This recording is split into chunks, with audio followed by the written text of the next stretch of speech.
So I'd like to introduce our speaker tonight. Dr. Derek McDonald graduated from the University of Waterloo School of Optometry in 1992 and began a full-scope private practice in Waterloo with a special interest in ocular and systemic disease. He is the past president of the Ontario Association of Optometrists and retired council member of the College of Optometrists of Ontario, a fellow of the American Academy of Optometry, and chair of the AAO International Admins Committee, 5B, and a member of the Optometric Glaucoma and Optometric Retinal Societies. He co-authored the Canadian Association of Optometrists clinical guidelines for both glaucoma and diabetes, and sat on the clinical advisory expert panel that crafted glaucoma quality statements for Health Quality Ontario. His research, lecturing, and writing interests are primarily focused on glaucoma, retinal vascular disease, and ophthalmic imaging. And I got to have a sneak peek of his presentation today, and we are going to see lots of amazing OCTs and images to help her with our vascular disease journey. So here are his financial disclosures, all of which have been mitigated. So I'm going to go ahead and stop sharing my screen and go ahead and have you share yours, Dr. McDonald.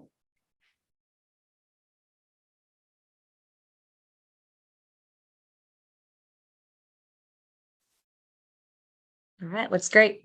All righty, good. Well, good evening, everybody. And thanks very much for joining us, and to Dr. Serenzi for the introduction, and to Dr. Wu for the invitation. So thank you very much for that. I'm hoping today we can run through a whole series of images that help us to understand a little bit about how to use OCT in the common things we see in clinical practice, AMD, DME, and retinal vascular disease. And this lecture was kind of born out of me wanting to get more out of my instrumentation, wanting to know more about what I was seeing, and just being a little bit overwhelmed by the initial foray into using OCT for these kind of diseases. So what I'll do is try and get a laser pointer up here, and then we'll go ahead. So we've looked at these disclosures before, and none are relevant to this particular presentation at hand. So I think no one can argue that OCT has really revolutionized the way that we manage retinal disease. And this lecture began as an exercise in pattern recognition to learn what we're seeing. But it's morphed into a little bit more about disease biomarkers, using what we see to not only interpret the image, but help us to stage disease and then make some prognostication about what might be down the road for this particular patient. And so understanding what we see in an image that is based on interferometry is really contingent on knowing what is normal, higher reflectivity, and what is abnormal, hyperreflectivity. And the same thing goes for lower reflectivity. So being able to identify retinal layers that are healthy with higher and lower reflectivity, and then being able to identify disease processes and kind of put these patients into categories that may help us to manage them more effectively. So I think we've all seen an elegant slide like this, and I wish all my OCT images looked as good as this, with every layer in sharp relief, very, very sharply focused, very high contrast. They don't always look this good. We know we're dealing with a lot of things like dry eye and medial opacity and small pupils. But this certainly shows you in very exquisite detail the areas of the retina that are normally hyper and hypo-reflective. And again, we've likely seen slides like this that show us that really OCT gives us the equivalent of a histological cross-section, allowing us to identify retinal layers with very accurate detail, very reproducible, and allowing us to make very accurate judgments about disease processes, lesion locations. So let's jump right in, and we'll talk about three broad categories: AMD, then move into diabetic macular edema, and end off with a little chat about retinal vein and retinal artery occlusion. So this will be a series of images of patients I've seen over the past number of years, typically with a retinal photograph on the left, the red line showing the OCT scan, and the OCT image on the right. And we'll walk through what we see and try and learn a little bit about what these images really are and how we can use them to better manage our patient. So here we see an example of hard or cuticular drusen. And we'll make a point of noting that these are actually below the RPE, and they've got a typical blunted triangular pattern that look like little peaks beneath the retinal pigment epithelium. We can see that smaller adjacent drusens begin to coalesce to form larger lesions. And we'll learn later on that coalescing drusen are certainly a risk factor for significant disease progression.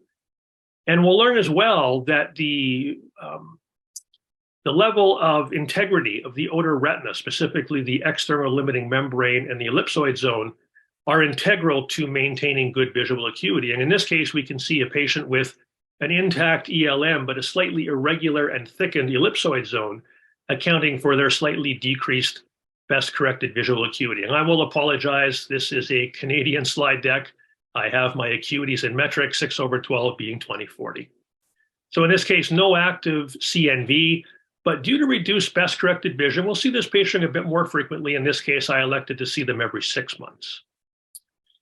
Another patient with intermediate AMD, in this case, we're seeing more soft drusen. But again, I'll make the point of pointing out these are below the RPE and above Brooks membrane.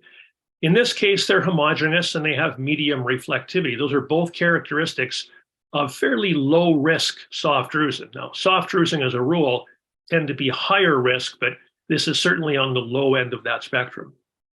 We can see a little bit of a thinner outer nuclear layer simply because that drusen below is compressing that. And it's causing a little bit of hyperreflectivity of Henle's fiber layer, which is the outer plexiform layer within the central macula. In this case, both an intact ELM and ellipsoid zone. So we've got good acuity at about 20/25. And again, no active neovascular membrane, but because soft drusen convey a fairly high risk of progression, we'll see this patient more frequently. In this case, I elected to see them every 6 months as well. And as we see about 4 years later, the same patient has had a significant change, both in the fundus appearance and in the OCT. We can certainly see an increased drusen load, both a higher number of drusen, and they've become larger, especially in the vertical dimension. They are quote unquote taller. And now we're seeing some coalesced soft drusen to form a pigment epithelial detachment, which is certainly a higher risk as well. We'll talk a little bit through this presentation about things called hyperreflective foci, which are those brightly reflective structures, in this case, above or anterior to the drusen. But you can also see what are called reflective drusen substructures within the drusen itself, which are these highly reflective elements that are below the RPE within the body of the drusen. Anytime you have a change in consistency of the drusen, whether it becomes more hypo or hyper-reflective, loses that kind of middle of the road homogeneity, or you begin to have focal reflective substructures, those are certainly higher risks of progression and deserve a little bit more careful scrutiny. We're also beginning to see a little bit of outer retinal atrophy. So there's no frank geographic atrophy yet on that retinal photo, but we can see there's disruption of the ELM and ellipsoid zone and a little bit of disruption of that RPE. And you can see below a sub-RPE hyperreflective column. So a little bit of increased signal presentation that we'll see as a characteristic of a pre-geographic atrophy lesion. So in this case, higher risk of progression. I'm going to shorten that follow-up schedule to about every 4 months. We're going to move into a different patient altogether. We'll come back to a discussion about soft drusen in a few more moments, but I want to touch on one other type of drusen. We've gone to cuticular, we've looked at soft, and now we'll look at a third type. In this case, we have, to begin with, both cuticular drusen and larger soft drusen. You can see beneath this cuticular drusen, there's a little bit more signal penetration because sometimes these triangular drusen will actually thin the RPE at the apex of that triangle and cause a little bit more signal penetration. But we also see a very interesting structure called a subretinal drusenoid deposit. And we can see 3 of them with the green arrows here, the largest being basically subfoveal. And we can see here, these actually block the signal as opposed to the hypertransmission seen with cuticular drusen. We have an intact ELM and ellipsoid zone centrally, hence the good acuity, although a little bit of disruption at the peak of the soft drusen, just nasal to the fovea. So we'll talk a little bit about subretinal drusenoid deposits here next because they're fairly high risk, and I chose to monitor this patient again every 6 months. And sure enough, down the road, this patient did convert from dry to wet AMD. On the left, we can see the image we just looked at a couple of moments ago. And on the right now, we can see new onset subretinal fluid at the site of that previous subretinal drusenoid deposit, which suggests active choroidal neovascularization. And just temporally to the right of that, we can see a soft drusen with these two little pockets of shallow subretinal fluid. This is typical, often seen beside a soft drusen. The fluid level tends to be below the height of the drusen, and these might indicate a subclinical presentation of CNV. It may not be obvious on fluorescein angiography, but it should be a very strong, it's a very strong risk factor for future CNV. Now, in this case, because of the central subretinal fluid, this patient was referred to retina for consultation and anti-VEGF treatments. But let's talk about these three drusen, soft versus cuticular versus this structure called a subretinal drusenoid deposit. So both soft drusen and cuticular drusen, as I said before, are beneath the RPE, anterior to Bruch's membrane, posterior to the RPE. And because the RPE tends to retard short wavelength blue light, these drusen are more visible with longer channel lights like red light. Subretinal drusenoid deposits are very different because they are in fact above the RPE, not below, but above. They're variable size. They can be confluent, much like soft drusen. They can also resemble cuticular drusen in their triangular shape. But because they are anterior to the RPE, they're a little bit more visible with short wavelength blue channel light. And interestingly, with near infrared reflectance, so the scanning laser image you'll have on your OCT, where they will appear darker. And here we can see subretinal drusenoid deposits imaged with color photography, with fundus autofluorescence, where they appear hyper-reflective with a hypo-reflective or hypofluorescent surround, and with near infrared, where they have this darker appearance with a hyper-reflective surround. And here on cross-section, you can see the level of the OCT scan just above the fovea. We can see multiple subretinal drusenoid deposits of various stages, stage 1, stage 2, and stage 3, which we'll describe in just a moment.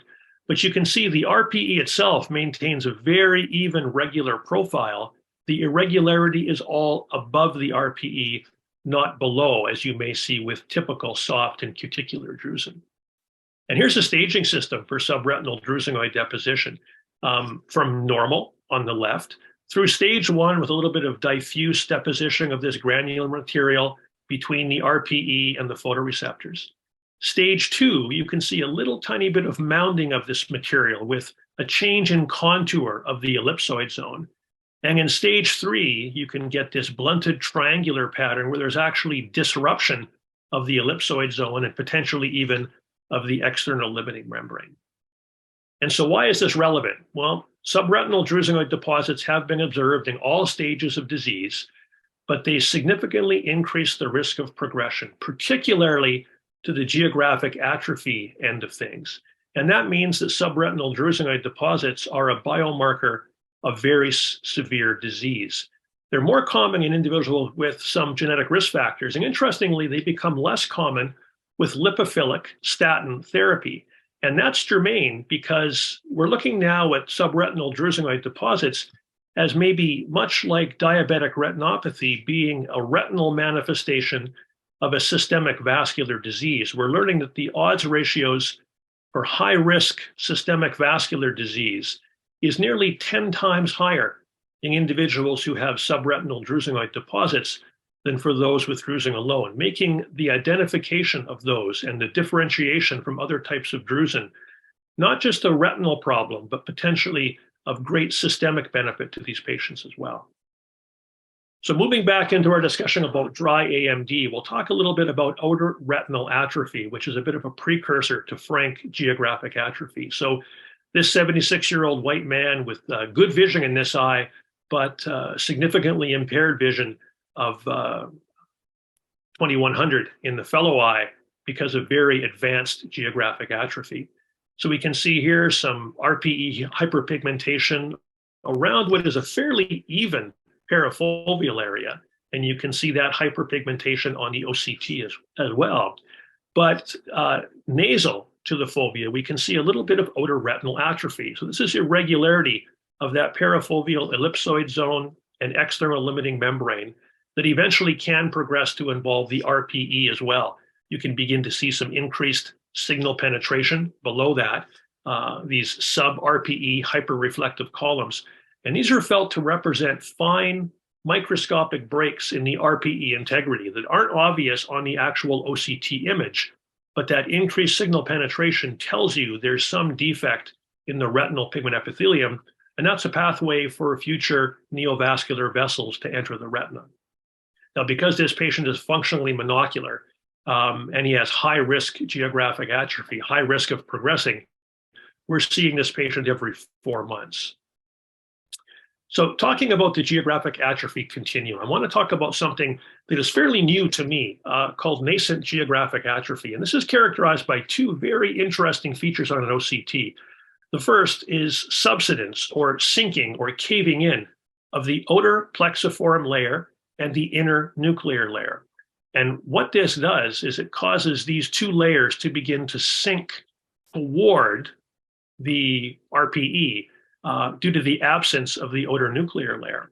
And as well, you'll see this here, and as well, you can also see a very interesting structure developing, a hyporeflective wedge within the outer plexiform layer or Henle's fiber layer.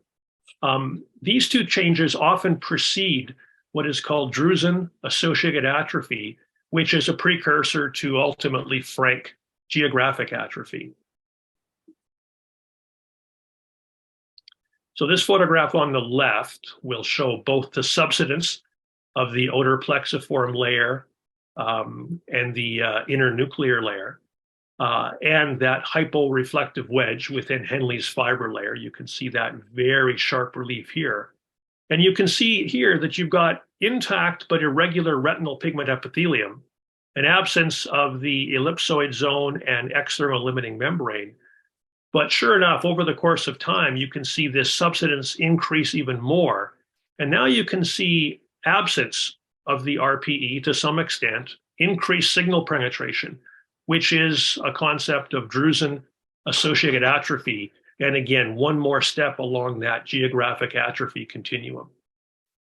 So in addition to seeing these two changes in the inner retina, the subsidence and the hyporeflective wedge, the outer retina can change either preceding, concurrent with, or following nascent geographic atrophy through several stages, involving first incomplete atrophy of the photoreceptors, followed by more complete atrophy, then something involving the RPE, and finally arriving to complete RPE and outer retinal atrophy, which is essentially the OCT equivalent of geographic atrophy, keeping in mind the geographic atrophy is still diagnosed based on clinical examination or fundus photography. It's not yet defined based on our OCT imaging.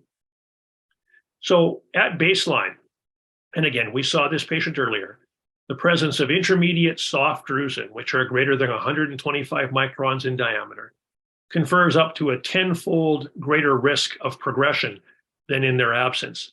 And this risk will increase with both a larger number of drusen, more indistinct soft drusen, any drusen that begins to coalesce to form a drusenoid PED, and accompanying pigment abnormalities, signaling RPE disruption and maybe even RPE pigment migration.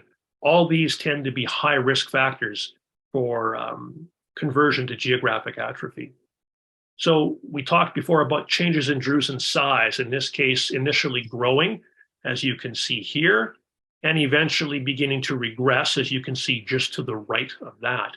And changes in consistency, the drusen becoming more hyporeflective and developing reflective drusen substructures, and anterior migration of the RPE, this little bit of pigment that's anterior to the drusen.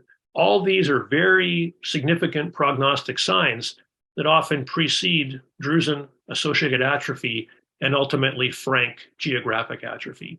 And again, in the patient we looked at before, they ultimately progressed to this stage where you can see incomplete RPE and otoretinal atrophy. And here you can see nascent geographic atrophy, the subsidence of those two layers, and the two hyporeflective wedges in Henle's fiber layer. And again, why is this germane? Because much like subretinal drusenoid deposits are significant risks for progression and biomarkers of potentially systemic disease, nascent geographic atrophy is associated with a profound, nearly 80-fold increase in the risk of future geographic atrophy.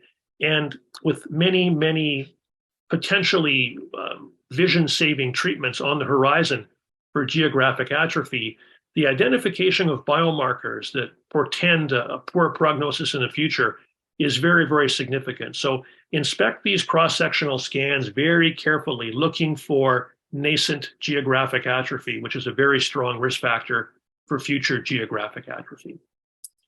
And in this case, we can see the patient, a different patient who has progressed to very significant central geographic atrophy, again, defined on fundus photography as an area of sharply defined outer retinal absence that's greater than 175 microns in diameter. On the OCT scan, we'll see a significant absence of the RPE and the outer retina, which allows for a very much enhanced signal penetration, giving us very, very good relief of both the choriocapillaris and larger choroidal vessels and the sclera more posterior to that. We can also see a very interesting feature in retinal degenerative disease called otoretinal tubulation, which we'll talk about in a moment. These are essentially degenerating photoreceptors, the remnants of what used to be the ellipsoid zone. Now, this particular gentleman's left eye we're seeing here is stable, but he has bilateral advanced geographic atrophy, only 20/40 in the other eye, and we're seeing him fairly frequently to monitor for progression. So in cases of advanced outer retinal disease, which can occur in a number of processes, including AMD, photoreceptors can degenerate and can kind of rearrange themselves into a branching network of tubules. And these tubules will have a hyper-reflective margin and a hypo-reflective lumen. And these are called outer retinal tubulation. And as you can see in the graphic on the right, they're essentially photoreceptors that have reorganized themselves in an attempt to reform the ellipsoid zone. Why are these important? Because these could be mistaken for something like subretinal fluid or cystoid macular edema and trigger unnecessary intervention in the form of anti-VEGF injections. So these can be differentiated from those lesions by their location.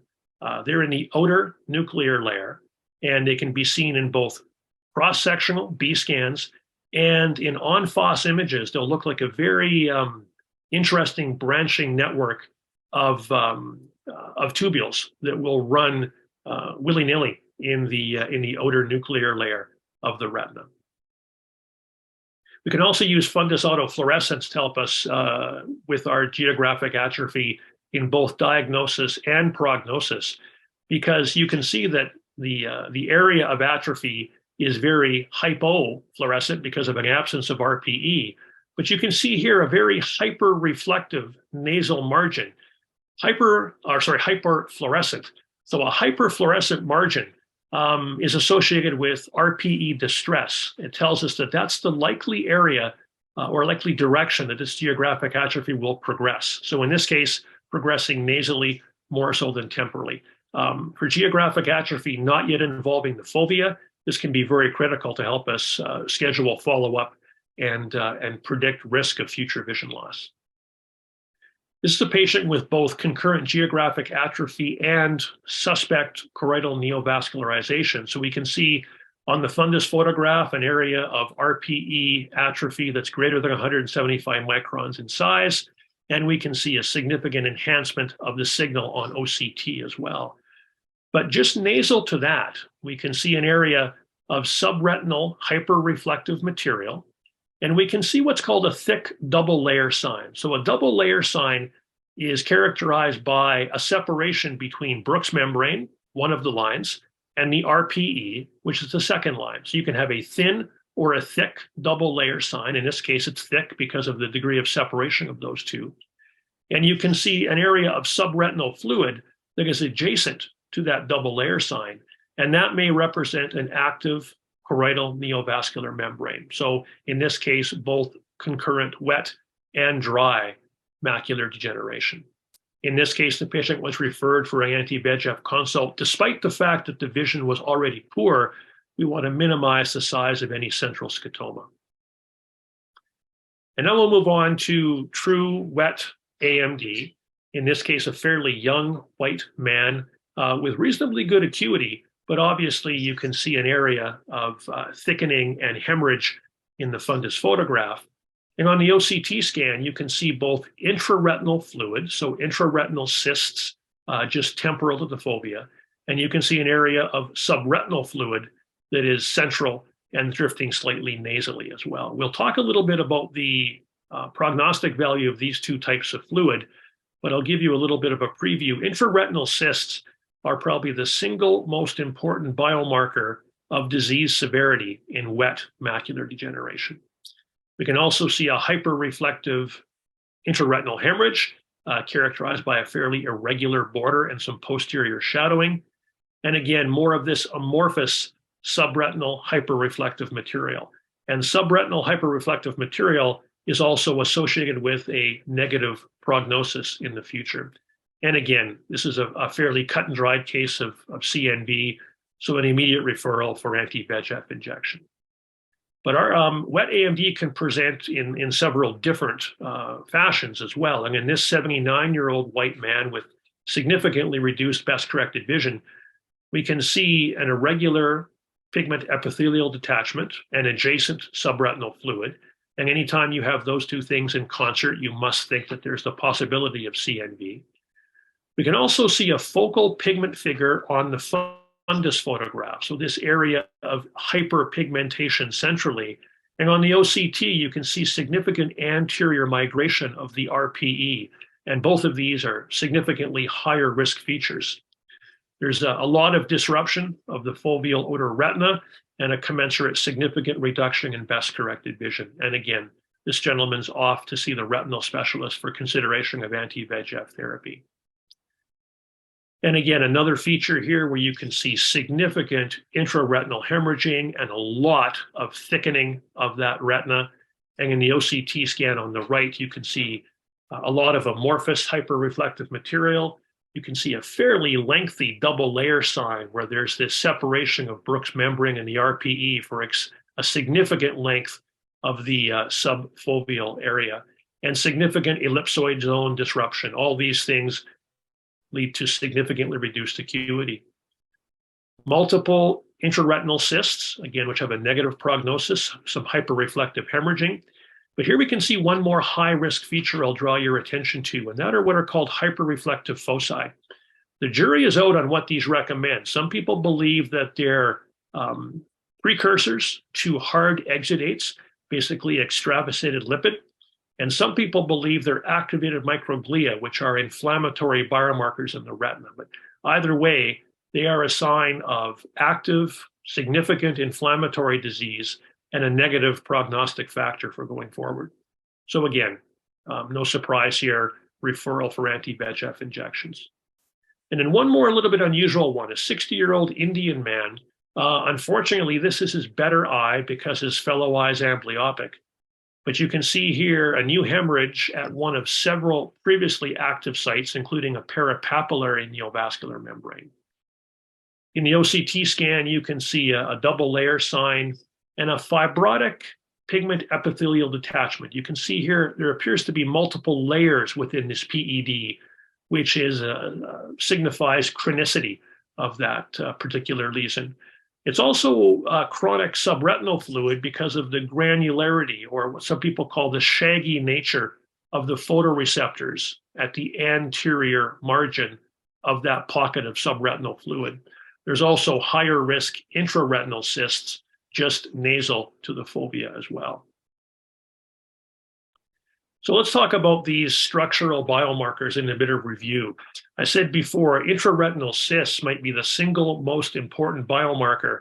And in fact, they have a much greater impact on the patient's ultimate functional status than does subretinal or sub-RPE fluid. Anything involving ellipsoid zone disruption, or the presence of soft drusen or a drusenoid PED are significant risks of progression to both geographic atrophy and choroidal neovascularization. Extremes of reflectivity within the drusen, if they become extremely hyper or hyporeflective, or develop those focal reflective substructures, that increases the risk of future geographic atrophy and drusen-associated atrophy. Hyperreflective foci within the retina and pigment migration from the RPE moving anteriorly suggest more serious disease, a higher risk of progression, and a poorer response to treatment. And subretinal hyperreflective material, both consolidated and amorphous. It begins amorphous and over time becomes more organized. That's also associated with poorer acuity at presentation and post-treatment as well. And finally, that thick double layer sign, the separation of Bruch's membrane and the RPE, is predictive of conversion to wet AMD. So there are some structural biomarkers in AMD. We'll move on to a chat about diabetic macular edema. We'll see some overlap, but we'll see some unique ones for DME here as well. So, and the first one is this concept of speckled intraretinal fluid, where the cystic cavities are not clear, as you might see in something like post-cataract extraction CME. They're speckled, which is very typical of diabetic macular edema and more characteristic of an inflammatory process. We can see hyperreflective hemorrhaging with a little bit of posterior shadowing and some microaneurysms. And in this case, we've moved away from defining macular edema based on our clinical exam as clinically significant macular edema, but now we can make an OCT diagnosis of center-involved macular edema, but in this case, an intact ellipsoid zone, an intact external limiting membrane. And despite the fact that there's significant thickening of the retina, the patient maintains 20/20 vision. And so in this case, based on the results of the DRCR.net protocol V, we'd monitor this patient.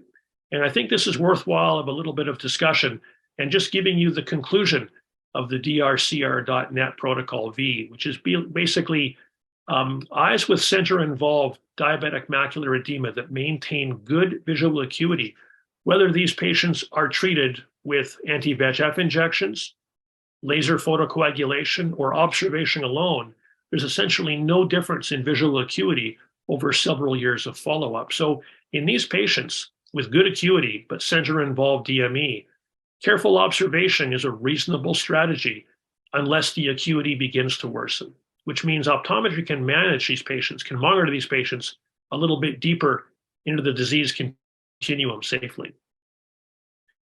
Now, in this gentleman, 18 months later, we can see a significant increase in the intraretinal fluid, although the retina on clinical exam actually looks a little bit better. The diabetic macular edema has increased. We can see diffuse thickening of the outer retina, and here we can see hyperreflective foci in the outer retinal layers. And we'll learn that hyperreflective foci are high risk when they move more toward the outer retina. When they're found in the inner retina, you might have one just above the top of this ellipse here. That's a little bit of a lower risk, but when they move a little bit more to the outer retina, that is a sign of a higher risk hyperreflective foci. And again, despite significant edema and a little bit of hemorrhage, this patient maintains good acuity. I got nervous at this point, sent the patient for a retinal consult, and observation was recommended by the retinal specialist. However, another 6 months after that, I have no picture to show you in this one, but we can see much larger pockets of intraretinal fluid. Although in this case, we can see these bridging columns, which are felt to represent mular or bipolar tissue that is anchoring the inner to the outer retina. And these are actually a positive sign for visual prognosis after treatment. We can see a lot of diffuse outer retinal thickening and an even greater number of hyperreflective foci. So we have one positive sign and we have one negative sign. And in this case, we have a significant reduction in best corrected vision down to the 2100 level, perhaps due to overlying edema, perhaps due to a little bit of interruption in the outer retina. Hard to tell with that much interference in front of the ellipsoid zone. But again, as per the RISE and RIDE trials and a number of other anti-VEGF trials, this patient's off to see the specialist for anti-VEGF injections. So we'll talk a little bit about biomarkers in DME. Intraretinal cystoid spaces or intraretinal cysts result from breakdown in the inner blood retinal barrier, so that involving the retinal circulation. Large cysts, larger than 100 microns in diameter, and those that are speckled in nature suggest more severe disease. And as these lesions move, like hyperreflective foci, as they move more to the outer retina, they become a little bit more significant because they can cause ellipsoid zone damage. And again, as we said, bridging tissue, as you can see in the image on the right, residual neural connection between inner and outer retina. These tend to have a better or a more positive visual prognosis than larger cystic cavities with no bridging tissue. And hyperreflective foci, again, representing extravasated lipid or perhaps activated microglia. Initially, we'll see these in the inner retinal layers, as we can see in the image on the left. And you can differentiate these from hard exudates because of their size. They're significantly smaller. But also you can see there's an absence of backshadowing. You can see the interruption of the signal and the backshadowing with these hard exudates and intraretinal hemorrhages, but these hyperreflective foci have no absence of signal posterior to them. These may be biomarkers of more severe inflammation. They're more common in diabetes than any other type of macular edema. And again, particularly when they migrate to the outer retina, they are significant representation of more advanced disease and likely a poorer response to treatment. Now, diabetes can affect more than the vascular tissue. Here we can see an example of diabetic neuroretinopathy in a fairly young woman with type 1 diabetes. And we can see this focal retinal nerve fiber layer defect. You'd almost think it's a glaucomatous defect until you took a look at the optic nerve and realized there's a very robust neural retinal rim. But this is indicative of poor glycemic control, portends a high risk of progression of both neuroretinopathy and vascular disease. And you can see that the neural retinal changes can come far in advance of vascular changes. In this case, just a couple of scattered intraretinal hemorrhages and really no sign of diabetic macular edema at all. However, that changed no more than about 6 months later. Now you can see the same patient. There's a few more areas of non-proliferative retinopathy, and you can certainly see there's a significant change in the macular architecture, a large pocket of speckled intraretinal fluid, in fact, with the anterior border really formed by the internal limiting membrane of the retina. We can see hyperreflective foci. Again, these are grouped, aggregated, but you can tell they're hyperreflective foci and not hard exudates because there is no backshadowing that would characterize hard exudation. And again, here you've got center-involved diabetic macular edema, but now there's a decrease in the acuity. And so this is no longer a DRCR net protocol V. This is now a referral as per a number of anti-VEGF trials. In another patient with rather significant non-proliferative disease and a lot of hard exudates on clinical exams, we can see both speckled intraretinal fluid. We can see hard exudates with the backshadowing. We can see hyperreflective foci with no backshadowing. And we can see examples of intraretinal hemorrhaging and microaneurysm formation as well. But one more biomarker I'll point out here is something called disorganization of the retinal inner layers, or DRIL. And that is seen right here, just temporal to the fovea. And it's the inability to segment the ganglion cell inner plexiform layer from the internuclear layer and the outer plexiform layer. So you can see those layers in fairly sharp relief here, but from this point to the fovea, you can no longer make the separation of those layers, and that is DRIL. You can also see diffuse outer retinal thickening and a bit of a sawtooth junction between the outer plexiform and outer nuclear layers. So this gentleman has a slight decrease in acuity in the face of center-involved diabetic macular edema. He kind of falls between Protocol V and the RISE and RIDE trials, and it's a questionable referral in this case. But let's talk about DRIL. So foveal disorganization of the retinal inner layers, again, is the inability to distinguish between the ganglion cell interplexiform layer, considered one, the internuclear layer, and the odoplexoform layer. And foveal DRIL is in the central 1 millimeter zone, 500 microns on either side of the fovea. This is felt to signify bipolar cell disruption, which is an inner retinal dysfunction. And baseline DRIL, greater than 500 microns in width, is associated with reduced acuity at presentation, and change in that DRIL, either its extension or its regression, is predictive of future best corrected visual acuity.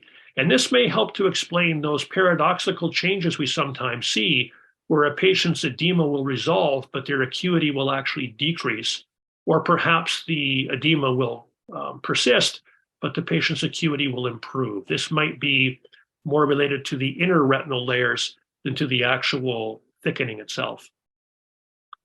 So in this gentleman, 30 months after anti-VEGF treatment, we can see an acuity of 20/25 and a significant improvement in the retinal appearance, far fewer hard exudates, but, and less DRIL. This is the same gentleman we saw before, but now you can actually demarcate those inner retinal layers essentially all the way across the fovea.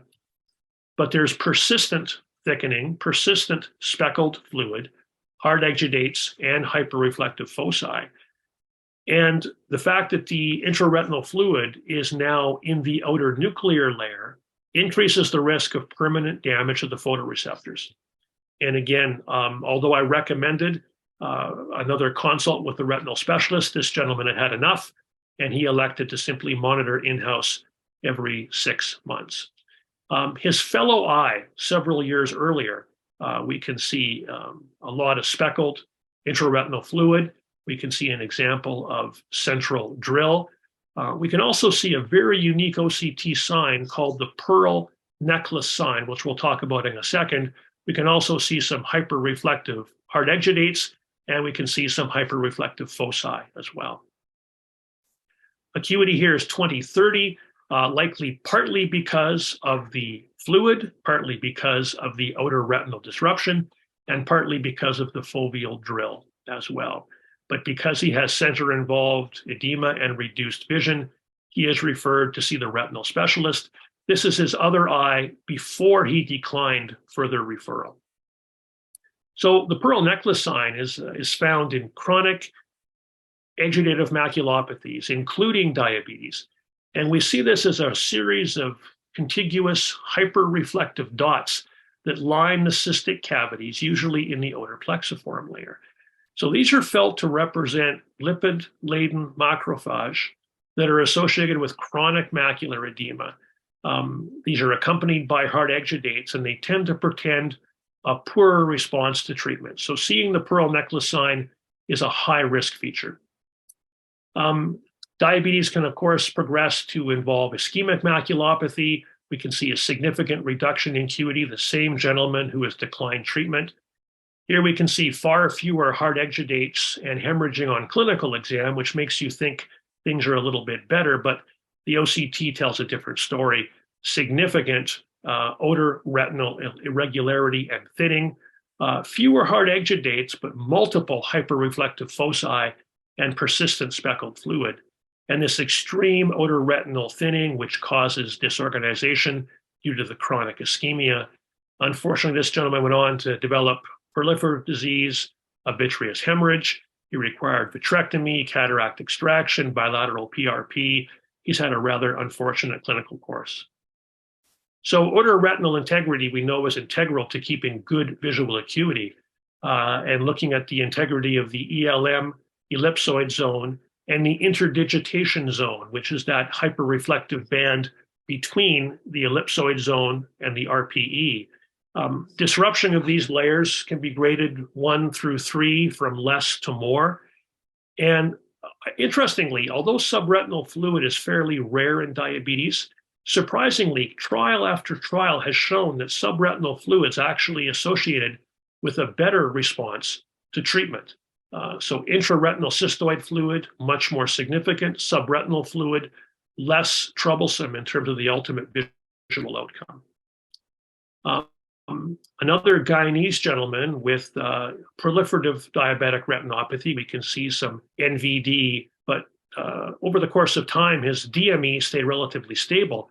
But I want to point out that he's got a fairly significant attachment between the posterior cortical vitreous and the fovea, a strong vitreomacular traction, and a little bit of early ERM formations. And these are both negative prognostic signs, not really secondary to diabetes, but when they're found concurrently, it can prolong the diabetic macular edema.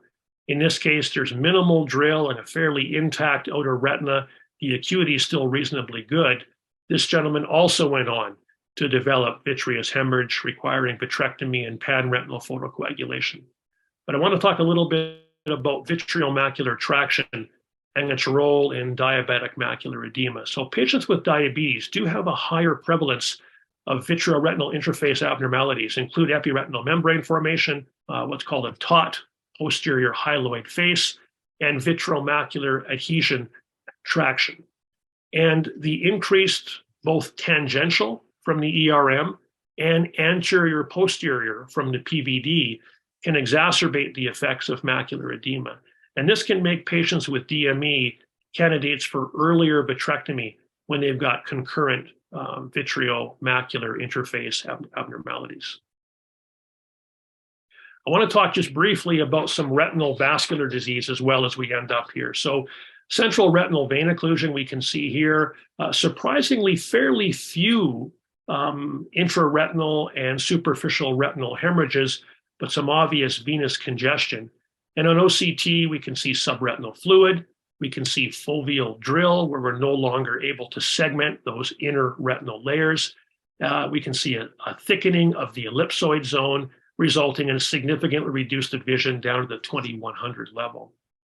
In this case, the cystoid macular edema, multiple cysts in both the inner and outer retina, but we can see there are significant remnants of neural tissue, these macular and bipolar cells bridging those gaps between inner and outer retina, a positive prognostic sign.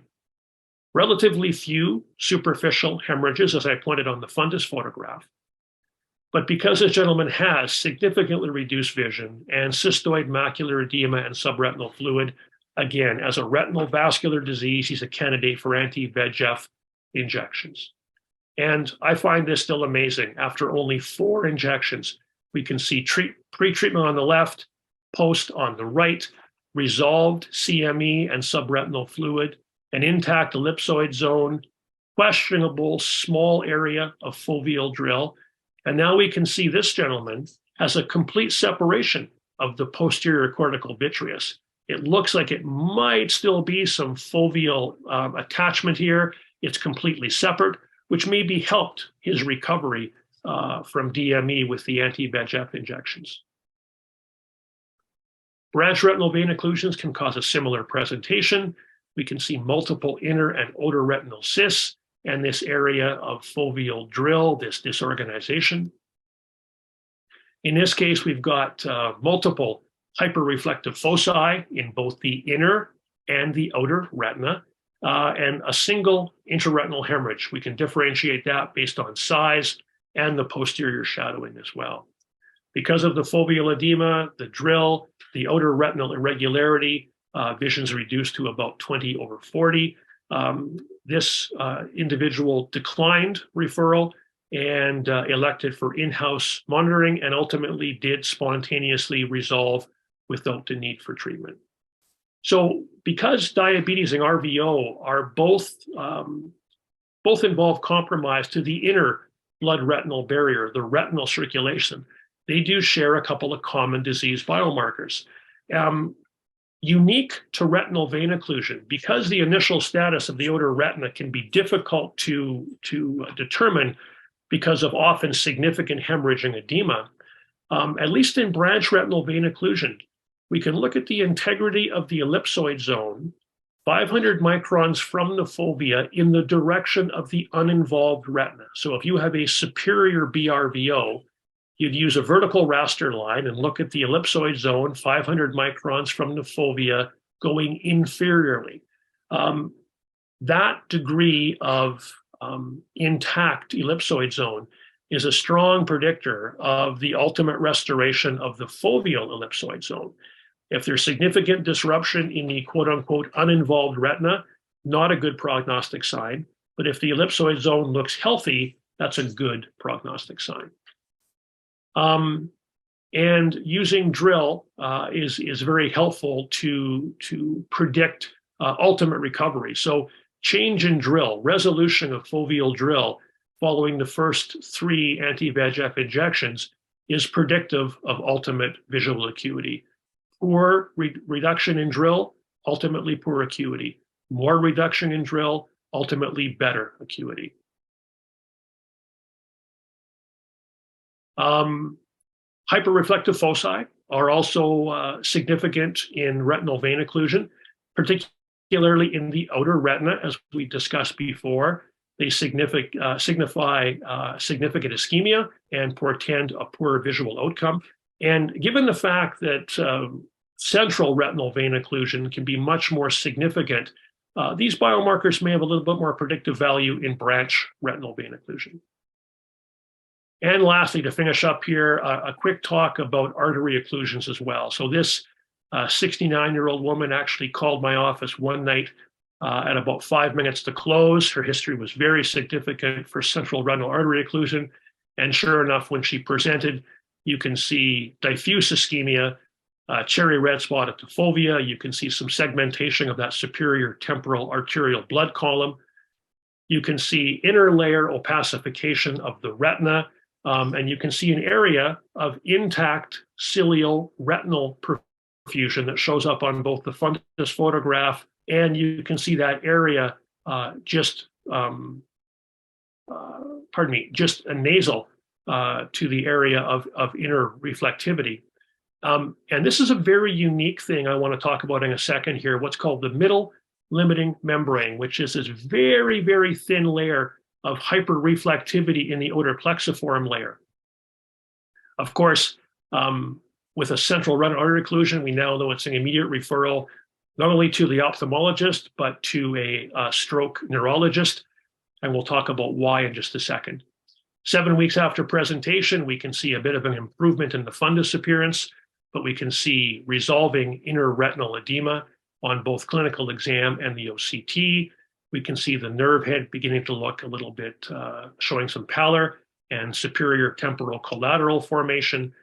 The outer retina is shadowed because of the persistent inner reflectivity, and the visual acuity is significantly compromised. Light perception in this case, only in the temporal periphery because of that maintained cilioretinal perfusion because of extreme inner retinal damage.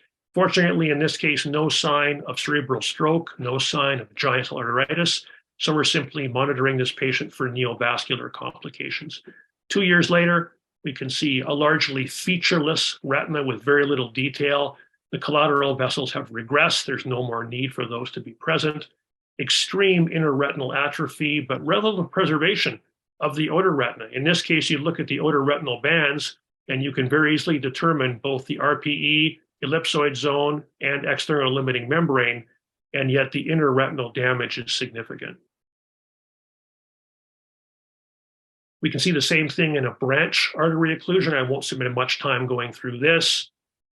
We can see the same level of hyperreflectivity, but this time only involving the superior retina. We can see that middle limiting membrane, which I'll talk about in just a second, ischemic odoplexoform layer hyperreflectivity. Again, going forward, we can see segmentation in this ghost arteriole, significant atrophy of that superior retina. Again, maintained fairly good acuity back up to 20/25, but a complete inferior altitudinal visual field loss. So the middle limiting membrane is maybe not a true biomarker because the prognosis is not great in these occlusions to begin with, But it's an interesting finding in acute retinal ischemia.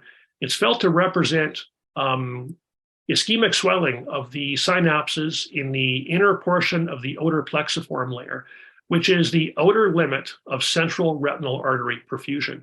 Anything further toward the outer retina is served by the choroid. Anything more anterior is served by the central retinal artery.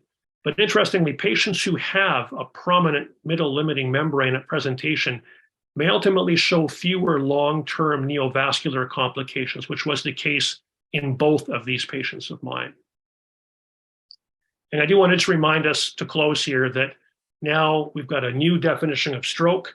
So what we used to think of as a retinal problem, we now know is a central nervous system problem.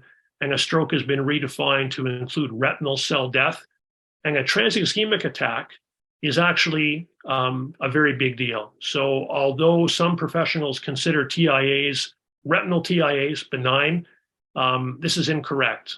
And acute retinal arterial ischemia, whether transient or permanent, whether symptomatic or not, is a stroke equivalent. We see these patients have severe outcomes, concurrent cerebral stroke, carotid artery disease, and 1 in 3 have a hypertensive crisis. Just to remind us, these patients are now referred as if they're having a cerebral stroke, referred to the ER or a stroke neurologist, not simply ophthalmology. So my time is up. I hope I've passed on a little bit of information about pattern recognition, disease biomarkers that can help us look at our patients in the clinic tomorrow and figure out which ones we can monitor, which ones we should refer, and that degree of disease severity to help us prognosticate their future. Thank you.